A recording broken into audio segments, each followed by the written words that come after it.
All right, ladies and gentlemen, thank you for coming back to the world-famous Tipitinas. Thank you very much to Tipitinas for allowing us to use this space, and thank you to Nugs.net. Their logo will go up there when I point. Nugs.net, do it again, and Tipitinas. Nick's going to fix that in editing, don't worry. For the usage of the equipment, thank you so much. That was a long, rambling intro, and it was pretty terrible. I hope Nick can make something out of that. I have a very special guest tonight, someone who I kind of fell in love with. I think it must have been 8 years ago or so when I first saw her come in here.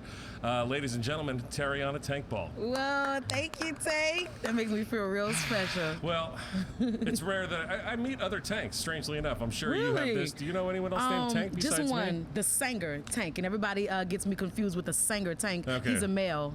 Well, I was going to say, aren't you getting sick of getting confused with me? Because people confuse me for you all the time. They do? All the time. Oh, all the my time. gosh. Hey, man, I heard you had this cool band going on, the Bangas. What's up with that? They do not. Oh, yeah. They associate Tank with the man. They think it's like a big, tall, manly thing. But I really don't know why my dad gave me that nickname, but it really stuck. All right. Well, I was going to ask you, because I think you told me before that your father gave you that name, was just how old were you when he started calling you Tank? A baby when he started calling me Tank. Like it was not even talking yet. Not even talking. Just Tank, my stank, baby. That's all I remember. But yeah, and he died, so I couldn't ask him really why, but it made sense later on. It all really came together quite perfectly. Well, Tank is a great nickname, and I always say this mostly because Tank is both noun and verb. Is it your nickname? It's my nickname. So it's not your real name? It's not my real name, man. I don't know anyone whose real name is Tank.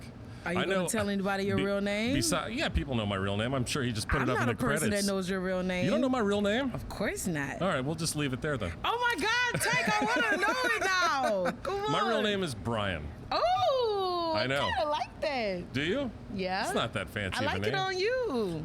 I mean, I guess I look like a Brian. Yeah, I think so. I don't know. I've always been Brian. But I like it. Actually, coming up, it hasn't been half my life now, but I mean, I became Tank as an adult. I used to be on the radio, actually. Oh, wow. And my dear friend Jace Edwards started calling me Tank. You got to come to one of the meetings then. Oh my God. We'll hang out. Hi, I'm Tank, and you mentioned your father. He was in the music industry, if I'm not mistaken. Is that correct? He was a singer for sure. Yeah. He used to do I think they called them gong shows. Yeah. Back in the day, he rode the horse and carriage in the French quarters, and he sung to people, and of course told stories. Well, obviously. That's really romantic, and it's is. very freaking cool. And he had a voice that sounded just like Stevie Wonder. Yeah? Yes. All right. That's extremely unique. Well, you're the youngest of four? Is that right? I am the youngest of four. 5 altogether, but the youngest of 4. Okay. But you're the only one who got the cool nickname. I am. Everybody has a nickname in my family except for my little brother because his name is so short already. His name's Ivy, so what you gonna call him? So. Or just V. Tiffany, she's Tiff. LaShonda is Shonda. Anitra is Nitra. Okay. Well, Tarriona is Tank. Yeah. This isn't going out live, but we're recording this here on August 29th, the 15th anniversary of Hurricane Katrina. Wow. 15 years. It almost seemed, I can't tell if that's longer than it feels or shorter than it feels. It feels shorter. Does it? It does. It feels shorter, I think, because looking around in New Orleans, it's almost like the storm hit the neighborhood last week. Yeah, there's We're some still places. extremely slow to rebuild. Our hearts are slow to rebuild, but we have such a spirit in us because we know that New Orleans is nothing without its people. Absolutely. So we really do try to press on, but it's hard. And when you look up today and you're like, today's the anniversary already, 15. Whoa, it feel like it's happened about 5 years ago. No, there are certainly days when it seems like it was just happened, or sometimes it feels like a whole lifetime ago. Don't even talk about when it floods for nothing. Yeah. I mean, it just rains in June and floods. It just every time it rains. Oh man, it floods so much quicker than it used to. We are definitely a city that's in some PTSD stages. Well, after the storm, you were displaced and went to Indianapolis. Is that correct? How you know? I did some homework on you. That's all why. Right. I got a whole sheet. I crammed it all into one page. Oh my goodness! I had 4 That's pages, my whole life and I had in one page. Yeah. One sheet? Well, Damn. yes. This is your whole life right here. At least your professional life for the past 12 years. Oh man, Yeah. I need a little paper. I did some things. You did something. I had to leave a lot of things out. It has been a great couple of years though. It's truly been a little roller coaster ride. One not expecting, one that feels weird and very natural all at one time. Well, so going back to it, I'm sorry. After we talked about abbreviating your life to one single page. Yeah, thanks. Going to Indianapolis. You were in high school, is that right? Yeah, I was. What was it? What community were you in? Were people at least open armed? Because I didn't really go very cool. far. I went to Houston, came You went back. to Houston? Yeah. I know you from Texas Yeah, too. I'm from so, Houston. I went so to you- stay at my parents' house. Yeah, you was cool. We at first went to Hattiesburg, Mississippi, Yeah. and all the family was in my uncle's house. He had a really big house at the time, so the lights went out. But he had a wife that was, oh man, she was a G. She was making breakfast and dinner every day on a little bitty I don't know, little stove that didn't. I don't know how the hell she did this. Little 2-burner She stovetop something thing? like that. Yeah. Something like that. You know. So that was pretty amazing. Then we decided to go to Indianapolis, and that's when I knew, damn, this is real.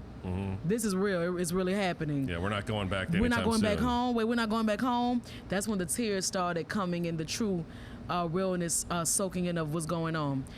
Going to Indianapolis, I had some family up there, an aunt and a cousin, and they knew that they could find relief for us and it wouldn't be so difficult. So when we came up there, we were already greeted with an apartment and just kindness, Yeah. love. I remember a lot of friends there. I knew that I had to put my personality on my sleeve because I wanted friends. I didn't have no friends. I was scared of that I didn't have no clothes. Yeah.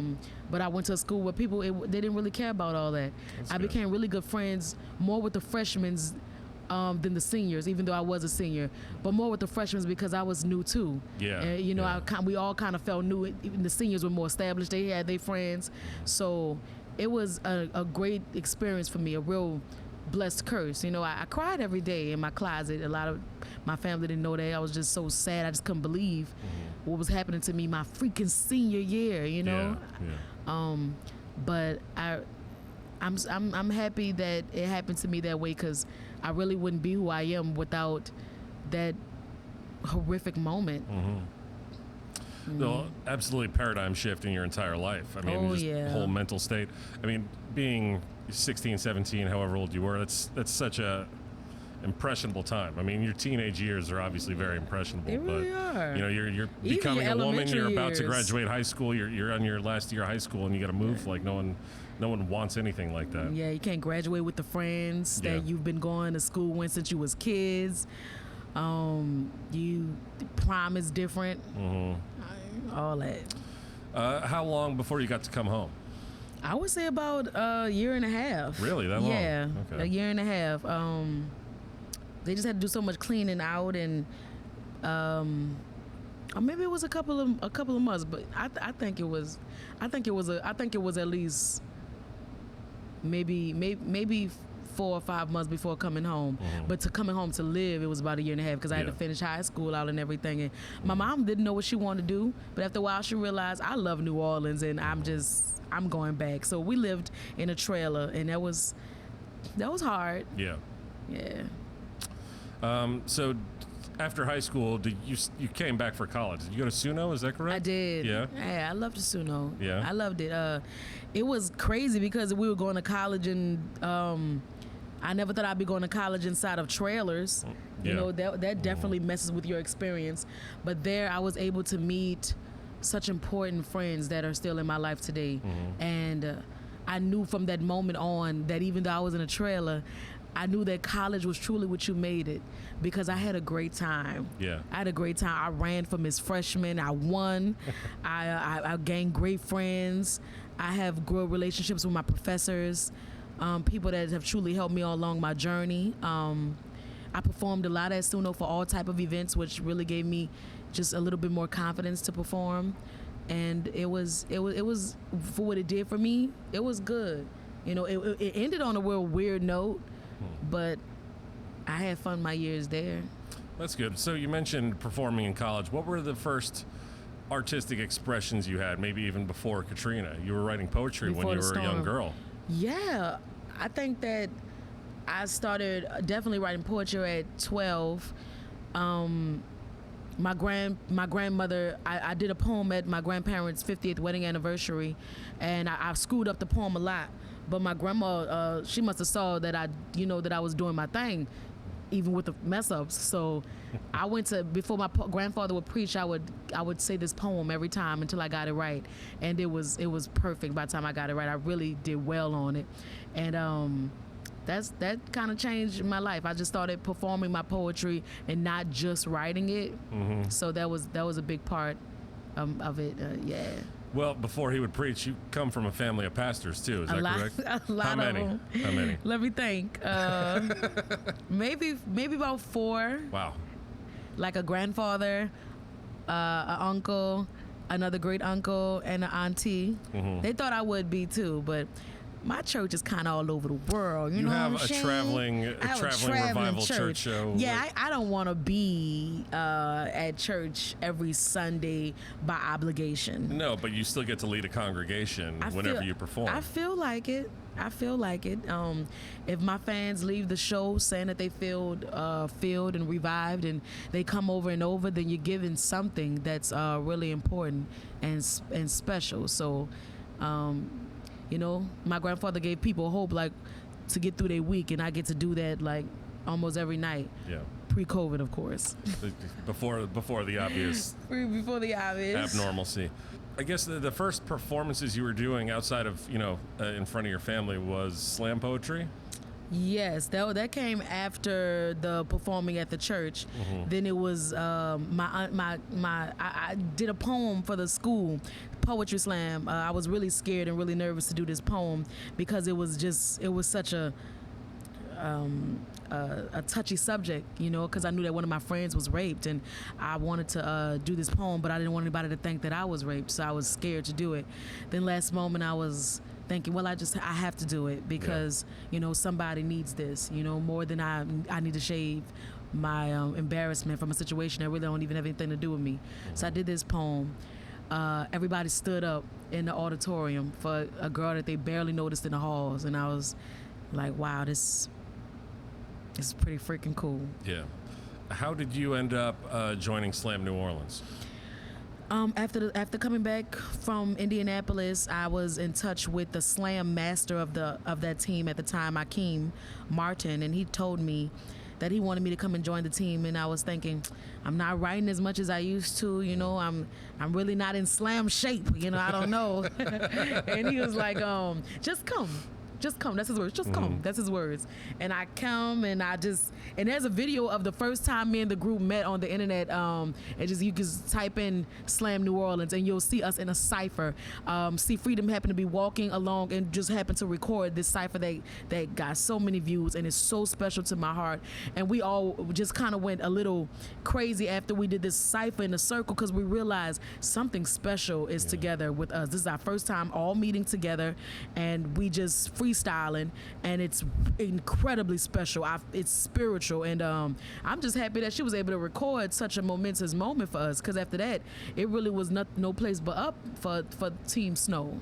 So tell me a little bit about slam poetry. I'm very uneducated in slam poetry.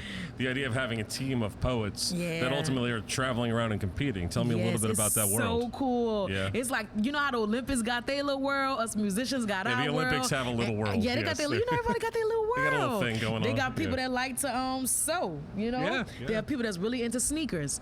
The poetry world is just like that, only it's the poetry world. All the poets know each other. They know who's the coolest, who's the best, who touches the most, who scores well, so it consists of about 5 people. You slam for your spot. You get random judges off the street and be like, hey, can you be a judge in our poetry slam? And they don't find authors or poets. I've always thought that it should be people that know something about poetry, but it's random people. I guess it's kind of that moment of, if you get a random person to really feel something, then you've won. Somebody that's not into this world and knows about she used a lot of innuendos, all that. No, it got to be somebody a regular person that can truly be touched by this. And they score on a scale of 1 to 10, 5.8, 7.9. They boo if it's a whack score. They clap if it's a good one. They try to influence the judges' minds, But I explain it as getting on stage and getting completely naked and asking somebody to really judge you on a scale of 1 to 10. Wow. You know, because you really are, you get up there and people really explain and express some crazy times in their lives, some crazy stories, you know, and to get up there and express that to a room full of strangers, it's incredibly powerful. And I did it for years with complete fulfillment and letdowns and things that affected my feelings and affected my writing for the negative and for the positive, but mostly for the positive.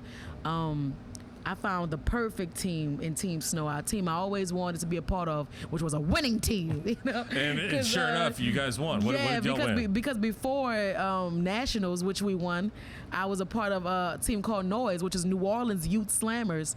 And I used to see teams from Philadelphia and New York just kill it. You know, they had great choreography and great poems. And I was like, man, I want to be a part of a team like that. And I found that team in New Orleans. But they were so special because they sung. Anybody in New Orleans, even if you can't sing, you singing, you on a corner, you tapping your feet. You know, we bring all our gifts to the table. And that what was special about Slam New Orleans. That's what made them different from any other team, because they took everything they had and they put it in a pot. So tell me a little bit, in retrospect, when you look back at those times, is it easier to travel with poets or musicians? I like traveling more with my musicians. Okay. Yeah. From my angle, and this isn't indicative of slam poetry or poetry in general, just I have that thought in my head, like poets are wearing oversized clothes and hoodies over their head and just really upset, drinking coffee and trying to look the part. Oh my God, you're making it sound like a Unabomber. Oh my God. Look at me, I'm a poet. He was very smart, and I'm sure he has some beautiful poetry. I'm out here, you know, I'm cute. My team was cute, fashionable. Exactly. Very fly team. And we used to take each other clothes and borrow each other clothes and get ready for slam, because we always knew that people saw you before, and they judged you before you even spoke. Yeah. So we always wanted to be a team that looked how we felt inside, which was colorful and confident, you know. And I still carry it with me today, obviously. I love clothes and I love layers, and that's to express what's inside and even to cover it up. So I always love them for that, and please don't think of them in that way when you think of poets. Talking about, like, you know, it's very much a cartoonish image of a poet just like in the corner of a red. cafe, furiously writing, angry Violets at the are world. blue, you know. And I don't know why that sticks with people so much, because to me, poets are some of the most deep thinking people I've ever met, and wrote these prose and their thoughts down and made them make sense. To me, we're the ones that should be mainstream, not the mumbles of rappers that really ain't got nothing to say. I don't understand. Sorry to give a personal opinion. I can't stand mumble rap.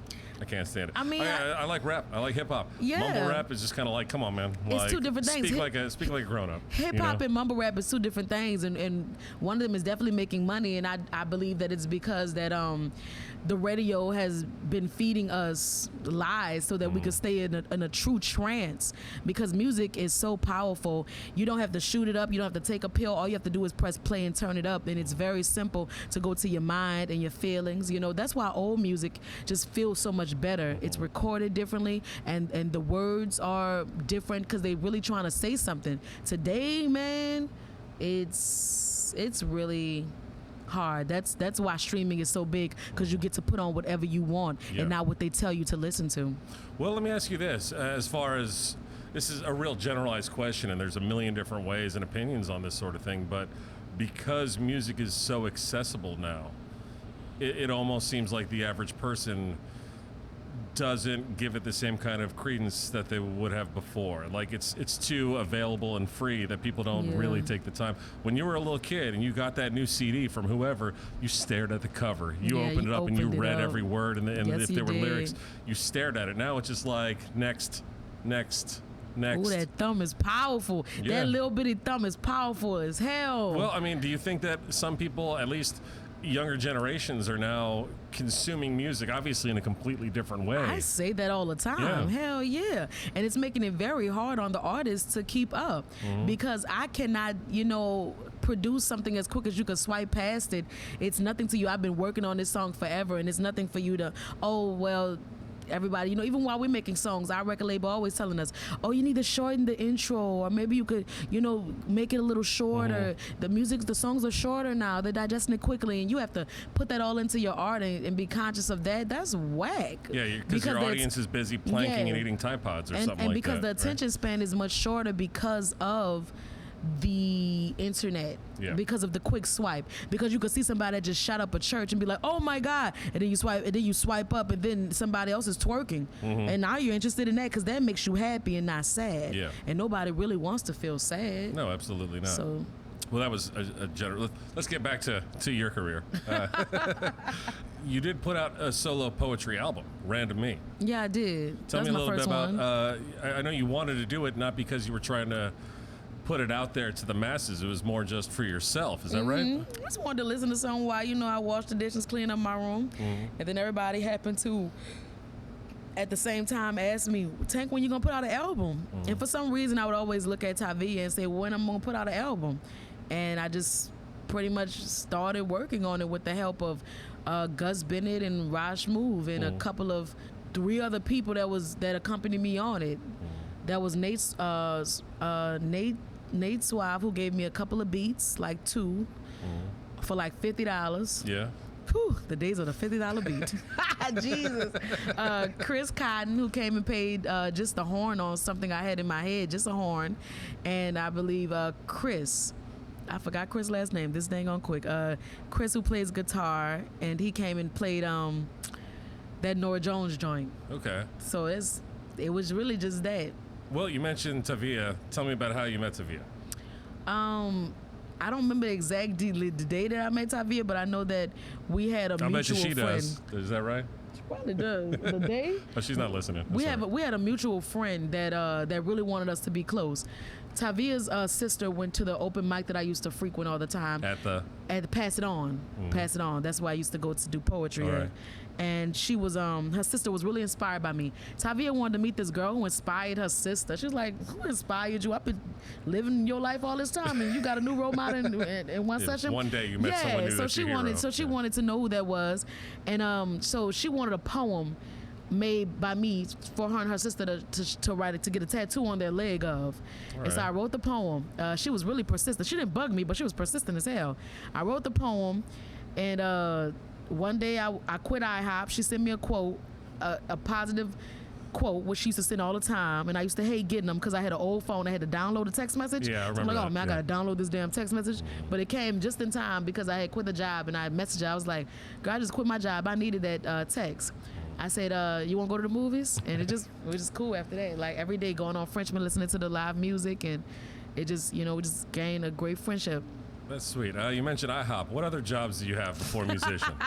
Let me see. I was a receptionist at a nursing home at Ferncrest Manor. A student, whatever they call it. TA? Something like that, yeah. I just run errands for the professor in the office, something like that at Suno. I did something with Enriched where I would go to classrooms randomly throughout New Orleans and just do poetry and teach lessons. That was a lot of fun. They just wanted me to wake up at 6 o'clock in the morning. And as an artist, I'm just not into that. So it was that. And I liked working at Winn-Dixie right after the storm because I felt like I was a part of getting the city back on track because it was the only one open and everybody used to come there and my lines were so long, and I liked it. I liked it a lot. I didn't even want to quit, but my mom was like, well, I'm about to go to Ferncrest and they have a receptionist position opening, so if you don't want to go work here, you're gonna have to find your own way to get to Winn-Dixie. And I'm like, man, I ain't catching no bus to Winn-Dixie. I'm gonna come work with you. So that's the jobs that I've had. Not many, but they all contributed to myself for sure. All right, that's sweet.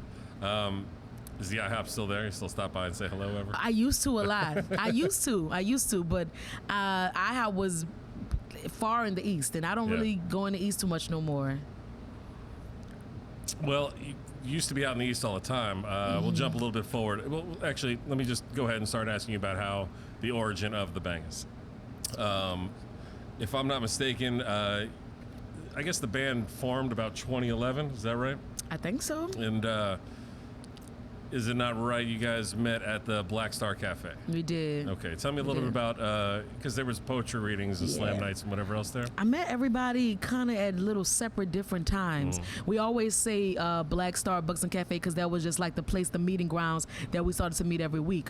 But I met everybody so differently. Like when I was at Pass It On, I met Omari, who happens to be the original Black Star Banger. Right. And he was a guitarist, and he told me that I should go to Liberation Lounge, which was Black Star Books and Cafe.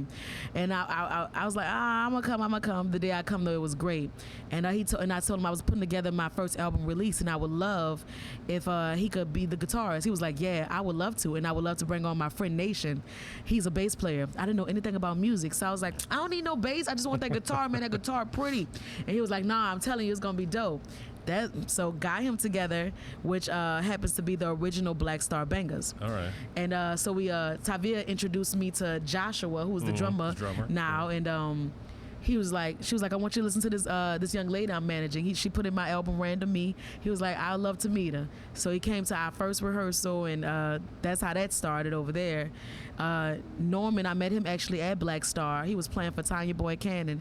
I said, I'd love if you could come and do this show with us. He was like, oh, I just gotta see. I'm doing a lot of things right now. He ended up coming on later on, like at least my third show ever. Yeah. And we just kind of kept this thing going. And we called it the Liberated Soul Collective. We wanted to kind of be like Philadelphia, where you got the Roots together, Jill, Scott, Eve, everybody. Just let's make music for the people in New Orleans with a bunch of New Orleans artists. We did that for a while. Myself, the Black Star Bangers, Suave, Elliot Love, and we traveled around just doing our thing. But after a while, everybody kind of fell off. Suave moved to Germany, Elliot moved to New York, and I was, after our first Jazz Fest, I was pretty much left with the band. Yeah. And I thought that the name Tarriona Michelle Ball and the Black Star Bangers just sounded so long, so I just shortened it. Yeah, I shortened it to Tank and the Bangers. A name that I didn't like, at all, up until at least probably 3 years ago. Are you serious? Yeah, I couldn't stand that name. I wanted Nation, who was the original bass player of the Black Star Bangers. He had a name that he wanted to name a band called Purple Freak, Freaq. I went, damn, that's dope. I used to want that name, Purple Freak, baby. But Taking the Bangers definitely has grown on me now. Finally, yeah. I guess a Grammy nomination will do that, I suppose. Well, it helps.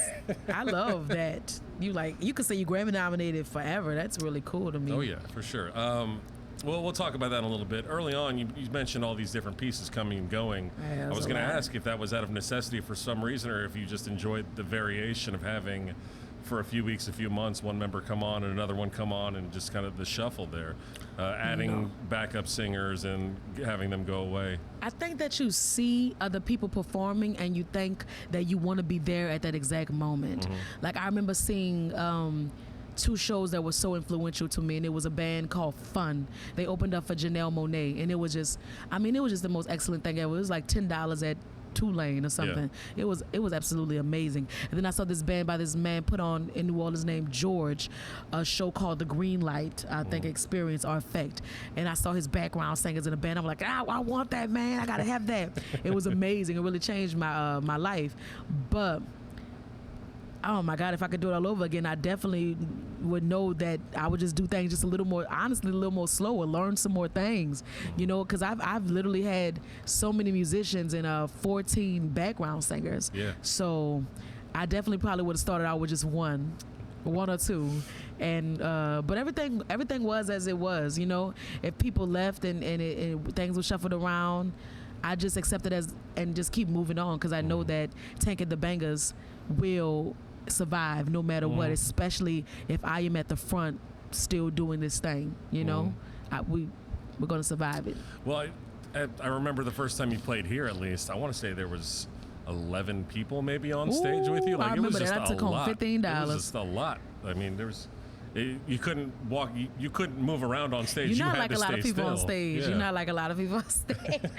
Taking the Bangers have a big sound, especially when everybody is there. We've literally had 3 keyboards on one time. Yeah. So it's a lot. It's funny, and not necessarily me. It's those musicians in the back of me that love, especially Joshua, that love a big sound and love certain key players to be on stage at certain times. You know, I could do a guitar, but I also can do a big situation. I love both. Yeah. Because I came from both of those worlds.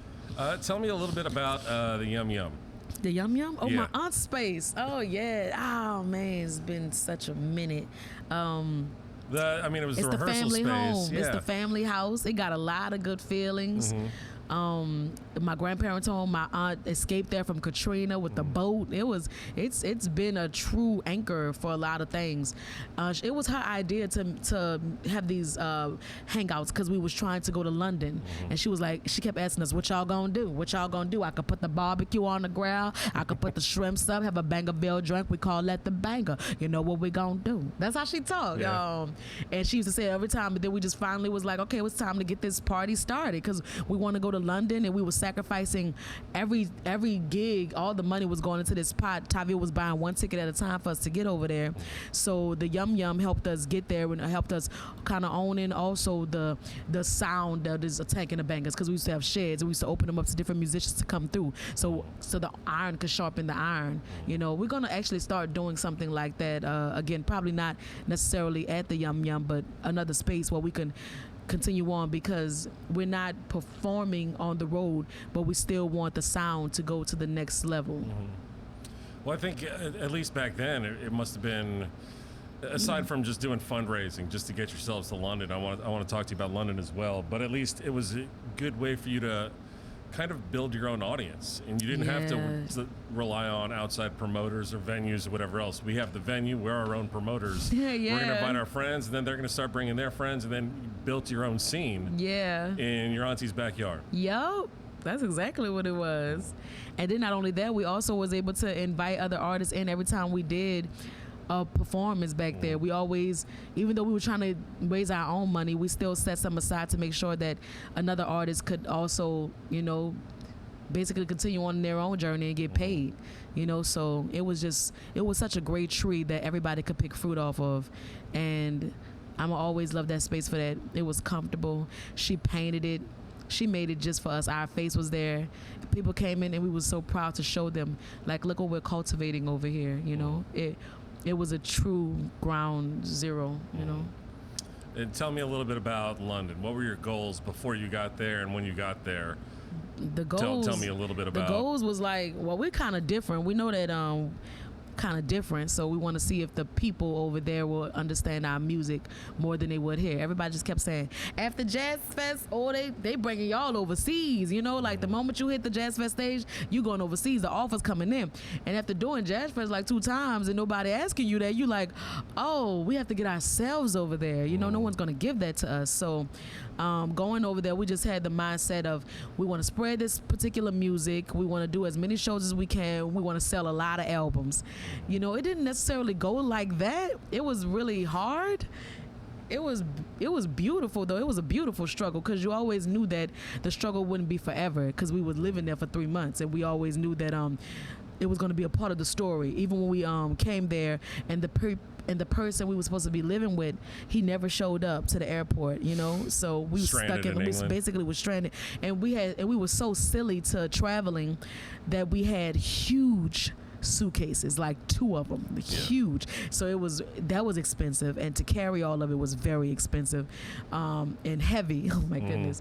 And your tank, come on. It was a lot, you know. So I remember us calling this drum company that endorsed us in London, endorsed Josh, named Serenity Drums, and we told them about what was going on with us, and they came and picked us up from the airport, and we lived with them for a little while, like at least like maybe a couple of days until we figured out things out. But they were like white Christian vegetarians. We begged them to fry chicken in their home. That's blasphemous for them. It was very probably, interesting. Yeah. It was. I mean, these are people that make drums. So at night I'm sleeping over, you know, weapons that could kill me in my sleep. You know, like saws and. You know, and everybody sleeping on the kitchen all over these people, little bitty cottage, like on the outskirts of England. It was crazy. It was interesting, you know. We got some help from a band member's parents. They sent us some money, and we were able to survive 3 months between all of us were like $3,000. And I met a girl who I did a song with, and Tavia called her and asked her about, you know, any type of people that she knew that had a hookup so we could stay somewhere. And she said, y'all can stay at my home. So we stayed in her 2-bedroom apartment, and we paid her utilities. That's nice. And that's how we survived London. Well, how were the shows? Was it easy to book shows when you were there? And what was the audience reception? We did a lot of open mics, and they're really serious about their open mics in London. You can't just come there and just sign up. You have to come at a certain time, and if you're not there between, let's just say 7 and 8, if you're there at 8:01, you can't sign up. It's over for you. It don't matter that you caught 3 buses just to get there. Yeah. You can't perform. So that was that. And but so we found a kind of place that did things like we did here. We found some friends at an open mic, a man named Jazz Allington and Kirsten, his wife. They did an open mic sort of like we did, and we were able to do that and make money off of that, their open mic, and it was really special. And we have friends there that we talk to all the time, and we've done at least 2 or 3 festivals there in a little bit of time of London. Like, how you do that? How you come there and just get a festival? It's like somebody just coming to New Orleans randomly and getting Jazz Fest. Yeah. So it was. I think we did Brixton Splash and another festival that I can't even think of the name of, but I know it was benefits going towards someone's son that passed away. It was a beautiful time in London. We consider it a second home, and we have a great fan base there. And you guys have gone back multiple times since. Yes, for sure. Bigger and bigger rooms each time? Yeah, it's no cool. more of those open mics. Better get here by 8 o'clock. We can't. No, we ain't got time for that. We ain't got time to do that unless we're going to do their specific open mic. You know, our friends, and I have no problem doing that. And I love to do that. You know, that's more money for them, more exposure for us. I still love an open mic. Yeah, I was going to ask you if you still go to any open mics around town. I mean, pre-pandemic. Yeah, for sure. Especially if I'm home, I used to love to go to the jazz market, you know, while I was home and be amongst the artists in the city. And, you know, since Frenchmen just got so just different and changed, a lot of the artists in New Orleans just started creating their own little pockets of places that we could just be together and celebrate each other. So I really love that. Are there any places specifically? Just give them a little. No, I don't notation? give them. I don't give them no more because I feel like we gave Frenchmen away, and now it's different. Now they got women walking on Frenchmen with heels on. That's not what it was. So I don't. If you want to know about the special things that's going on in New Orleans that's really underground, you would literally have to come in my DM, and I may respond to you. Okay, well, you heard it right here, folks. I have to bring up the NPR Tiny Desk being the champions. Yeah. I'm sure you heard about that. I mean, so many things. Yeah. No, I got it all on one page, whole page. Don't worry.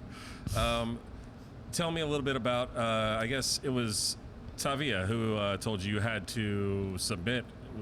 Did the band even know anything about this? Were y'all even? We didn't know that it was such a big deal. Yeah. You know, we didn't know it was such a big deal, and since we were, you know, a band that just, you know, procrastinates sometimes, probably because of its leader, she had to kind of put it together like it was a gig. Yeah. Like, you have to be here at this time, and I just found the school and the classroom that I was gonna do it to, which was a friend at Clark. Charlie V gave me his big art classroom, and I told everybody to kind of wear school uniforms, which we just have, and we was gonna do a song called "Oh Heart," a song that I thought just would be really pretty, real acoustic. Then last minute, Josh was like, "Nah, let's do Quick." Yeah. I was like, "Quick, you sure? Like, it's such a big song. How we gonna make that song pop with nothing but a drum pad and some pencils on the desk?" And but I'm happy because that's the one that won. I mean, it went viral. It felt good. It looked good. I still like to check it out every now and then myself. It feels good. Well, tell me, how long did it take between submitting and finding out that y'all had been selected as the winner? I have no idea. Maybe 2 weeks. Really? Oh, that's pretty quick, I guess. I think so. Right? I mean, there's 5,000-6,000 submissions at least. Yeah, but you go through them because even myself being on a judge on Tiny Desk before, you just go through them. It doesn't feel like that much when you're going through them. I don't feel like I've seen 5,000 videos, but I watched a lot of them and I gave my score. What was the most noticeable changes? I mean, the audience started changing, started getting that NPR crowd, I guess, too. Was there? Tell me about the difference in the audience before the venues, I guess. It's just more people. You know, we always have had a diverse crowd, so it doesn't shock me when someone walks up to me and said, "I'm your 80-year-old white fan." You know, I'm like, I'm your biggest. No, you're not, but thank you. I love you too. But it's always been diverse because the music is diverse, the people on stage is diverse, and so that never shocks me. The only thing that shocks me really is that it's just more people, and that they call not just my name, they call all the Bangas' name when they get on stage. Josh Elba! No, all that, and I'm just like, what? Like, they're finally getting. Yeah, they got their own fan clubs now. Their own fans, and I love that because, you know, I always wanted them to be recognized as well because I just don't do it alone. I really don't. So, and the venues, you notice change in venues. But some days we'll be in a venue small, and then we'll be in a huge venue the next day. It really, it really is like this. You know, one day it's a big one day it's a small one. So you just take all of them in stride, honestly. Yeah. Yeah. So I was going to ask you how things change after winning. Obviously, things changed. I mean, great friends. Yeah. I mean, I'm literally texting Jill Scott right now. Okay. So that's amazing. You know, I talked to Mickey Hart yesterday, and it's just it's great friends. Friends that people that you've admired for years. You find that they love you as well, and you connect on a level that don't have nothing to do with no music, just on a person to person thing. And I love that. I have great new friends. Well, since then, your first album as a band, studio album, was Think Tank, and then just last year y'all released Green Balloon. Yes. But that was with Verve. I think that was probably one of the bigger things that happened after winning was getting picked up by a major record company. Yeah, it was a lot. It was a couple of meetings, people were probably chomping at the bit to get you. Yeah, exactly. By the labels and the flowers and the dinners. I like the dinners. I like to eat. Yeah. They knew that too. That's why they took it all them restaurants. But yeah, that was a big decision because we always had it in our mind that we would always remain, independent. But I signed because I wanted to be pushed. And I knew that I alone wasn't just going to push myself, that I knew that I needed somebody behind me to help me get to the next level in my career and not procrastinate so much. That's really why. I mean, you mentioned that's the second time you've mentioned procrastinating. Do you think that's one of your biggest hurdles as an artist? I definitely procrastinate less than I used to, for sure. But it's a battle every day. I still need to call the insurance company. Now it's more procrastinating for personal stuff and not for things that I know. If I know that it's going to affect the band, I try to move on a little bit more. It's a struggle in my personal life now more than it is in my professional one, procrastination. I mean, it must be difficult. Y'all's music videos. I was talking with Sam Kraft, who also works great friends with y'all. Sweet Crew going on the road with Tank and the Bangas before, same management company and everything else. I do really enjoy your music videos, and I feel like music videos are kind of. We were talking about this the other day. It's almost like a lost art, and it's not a lost art. If anything, it's probably a better art because it's almost exclusively a promotional tool, or not a promotional tool, but something to be like, we created this. It's not so much that you get signed by Verve and they're like, here, we just assigned you a producer. He's going to tell you what kind of music video you're going to make. You get to actually create your own videos now. Yeah, that's always fun. It's even more fun when we get to do them ourselves because we've done two just with an iPhone. Yeah. And those are like my favorite ones. Hot Air Balloons is really fun to make. And that was because everybody just kept on feeling like my ideas were too big or maybe scatterbrained, but they'll pull out on us. So I thought we was like, let's just do it ourselves. Let's just do it ourselves. And whenever we get up against a wall with the label, we'll say, let's just do it ourselves. Yeah.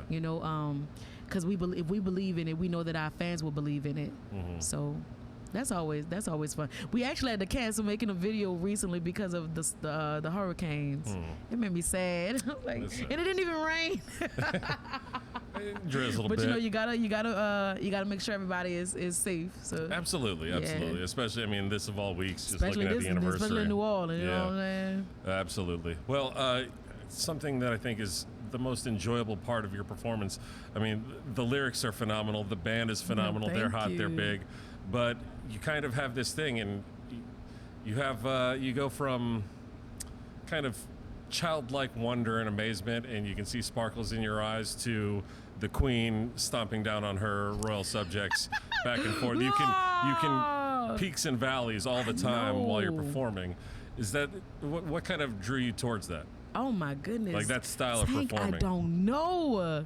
I don't know. I mean, multiple voices in the same song coming out of one mouth. I do not know. I think that well, number one, I did play with my Barbie dolls a long time, and since I got all these sisters, you know, I played pretend a lot. So that's a big part of it. The Disney Channel is a big part of it.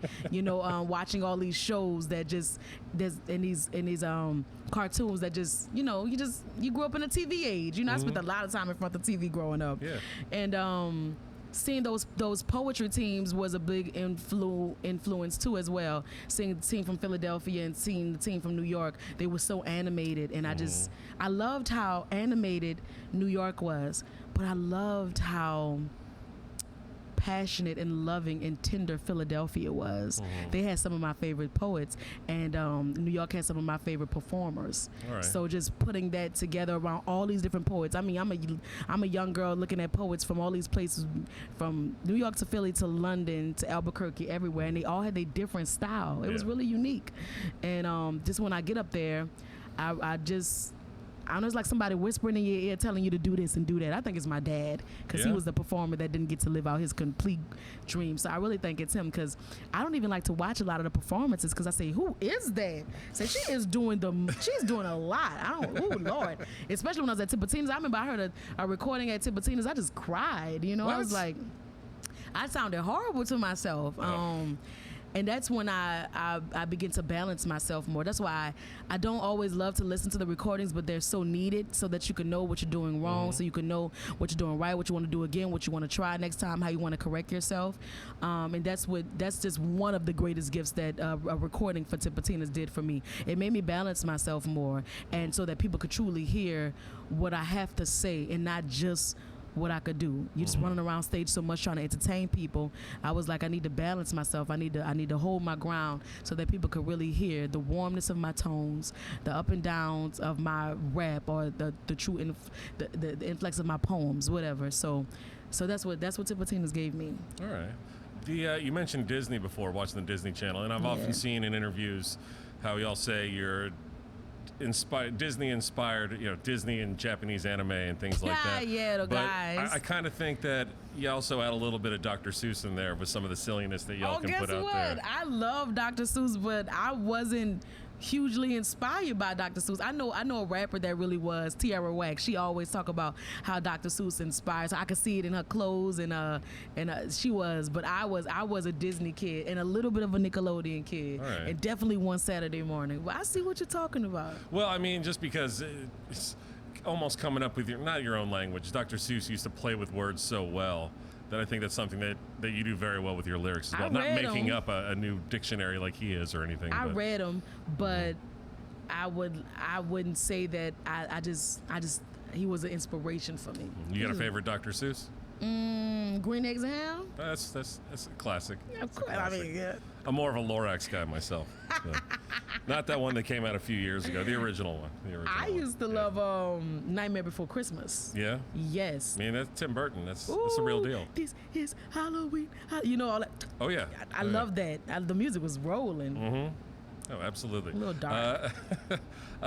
We mentioned the Grammys a little while ago as well. Nominated for Best New Artist after y'all had been around for a few years, but still getting nominated for Best New Artist. New to so many people, though. Absolutely. So new to so many people. You thought that NPR exposed you to a whole new fan base. It was like, oh my God, everybody was like, I saw you on NPR. Oh my God, I discovered you on Tiny Desk. And I'm thinking, we've been doing this for quite some time. So, you know, that's the interesting part of it, because they want you to do the songs that they heard on Tiny Desk. And, you know, they came up, I walked off stage one time, somebody say, I came all this way to hear roller coasters, you know, and I'm like, that song's 6 years old. I'm like, I'm gonna need you to go look for that on the internet, you know, or purchase it, because I am not a tape recorder, and my band we definitely like to revitalize the show, because if we're doing it every night, it gotta feel different and good for us as well. So it's you just never know what you're gonna get. But like my sister says to her children, you get what you get and you don't catch a fit. There you go. Well, and y'all sound not completely very different from your albums though. Like the live show. I mean, really even are. there's changes in the music and the way that you sing it, and you add more to the songs as well. Yes, because I get bored. Yeah. I mean, you're playing the same thing every day. You will get bored. It's time. And that's when the show stops being special. And there's something getting to another point, just to give you another compliment. Thank you. It's almost as if every performance is the most important performance as opposed to just another gig. Yeah. Is that a collective attitude that you think everyone just kind of, without saying it, I think you just all so. believed it? I think so, for sure. Especially, oh my God, you just never know who's out there, and I always want to give somebody that feeling that the band Fun gave me. When I saw them, it made me want to do this, and I want somebody when they see us to want to do it. You know what I'm saying? And not necessarily go on stage and start a band, but do it. Whatever the hell was been stopping you, I want somebody to see the passion and the zeal that we have for this, and they're like, I'm ready to go forth and that dream I've been stalling on. You know, anything. So yeah, I always try to do it like it's the first time, even when it's not feeling it. But I'll look at somebody in a band, you know, I always look at Jelly or somebody on the stage with me, and it motivates me, you know, to just keep going, you know, or we're just laughing on stage. You're honestly invited into like a personal conversation. You just happen to just be witnessing it. Yeah.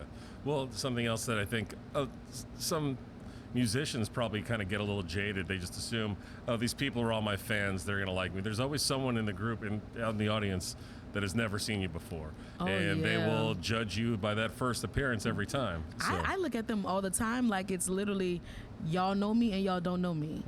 All the time, and you can feel it. Even if the room is feeling great, there's always somebody that's looking at you sometimes like this. Yeah. And they're right in the front row, soaking up all your energy. I'm like, oh my God. And I'll say it, I need you to go to the back, baby. You know what I'm saying? You know, I'll look at them a little bit more, all that. Because, you know, this is weird. I don't understand why you would come someplace front row and decide to scold the artist. Arms crossed, hold your phone up, and just start looking at your phone. It's so weird, man. It's so weird. Yeah. So weird. Well, like we said, nominated for a Grammy and real competition. I mean, Lizzo was going crazy last year and blowing up all over the place. Year. Black Pumas, Lil Nas X was a thing also. Great year. But yeah, I guess. And what's the other young lady name that I really met and loved? What was her name? Hang on, I wrote them down. Rosalia? Rosalia. No, the other one. She's Yola. Great too. Yola. Because I actually met Yola, and I mean, just brilliant. Yeah, but some guy named Billy One, I guess. I don't know. I think he's all right. No, I heard he's pretty good. I don't know. You do anything know about that. him. You better know that's a woman. I know you know that's a woman. Yeah. Billy is really amazing, and It's a joke. I mean, everybody. She took all the awards though. She even got tired of taking the awards after a while. But I know it sounds crazy to say, but I was so happy that they didn't call our name, because Really? I was. Tank, you just don't know what I was going through inside. When they was reading nominations, my head started to burn and ache really bad, and my back started to hurt, and my heart pounded. So it was an overload of anxiety on my nerves. Really? It was too much. I was hoping that they didn't call me just so all of the feelings would go away. It was too much. Nobody would ever know that, but I was thinking, oh my gosh, please don't call my name, because I just never felt so much inside. It was too much. Oh wow. It was too much. I think I'll be more comfortable next time. Maybe not, though. Maybe not, because when they start calling those names and you see all those pictures on the thing, it's just too much. Am I as good as her? It's just too much. I never wonder if I'm good as anybody, because I know I'm great.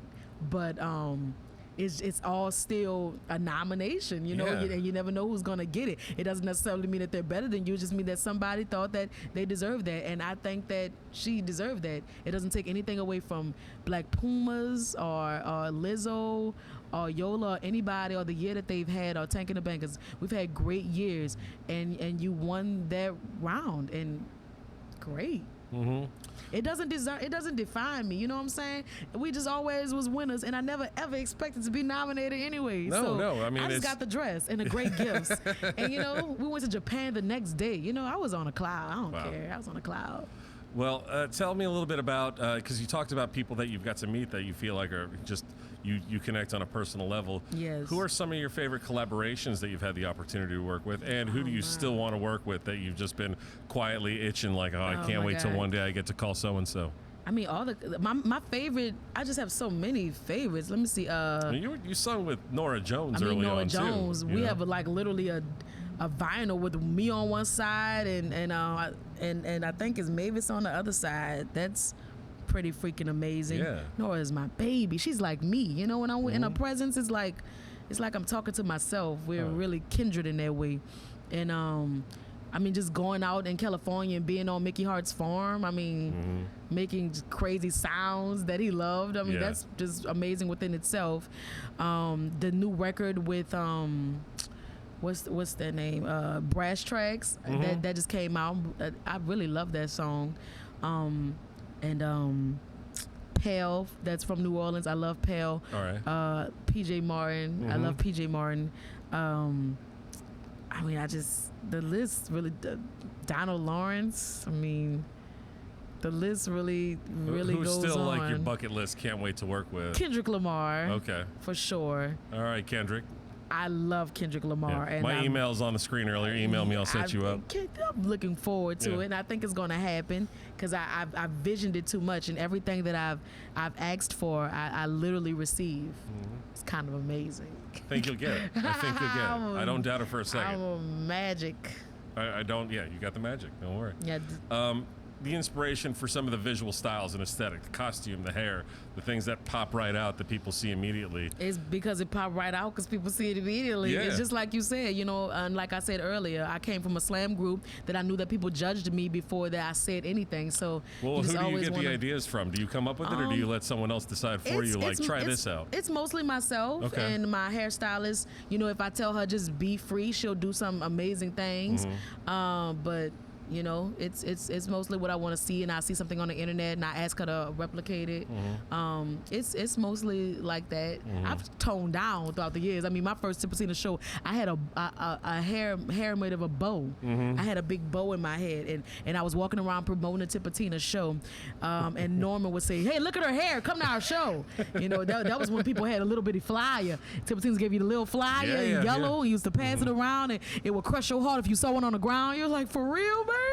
So, yeah, I always knew that I just wanted to look pretty exciting to see. You know, it's pretty much still going on, and clothes are exciting. Clothes, I love clothes. I have so many garbage bags of clothes, and you grow out of them, just like you're changing inside. Your style changes, and I honestly wish the boys was even crazier. They are so they have such a hetero style. You know, they just. We're talking. I don't know anything about the hetero style. Open up your shirt. You know, let that chest hair out. You know, they've opened up over the years. I could put a crazy hat on their head and they'll accept it. But yeah, it gets. Alba wears the short shorts sometimes. You know? I'm looking for something different out of him too. Yeah. All right. I want him to dress like a cowboy.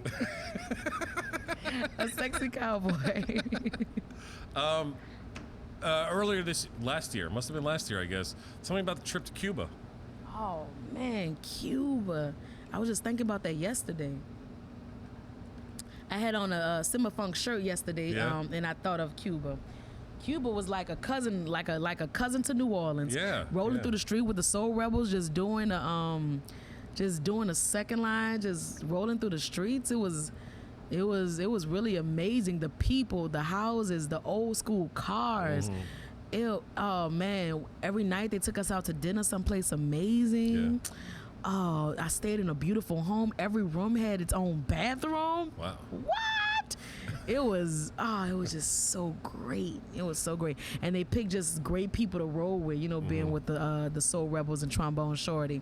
And it was cool to see him give a trumpet to all these kids and these people that really perfect their craft all day. I mean, just amazing musicians and dancers. I mean, goodness gracious. I love to go to Cuba again. Yeah. I mean, are there plans to go back? Not right now, but I'm sure we will. Well, I mean, not anytime immediately. Yeah, but I would love to. Yeah.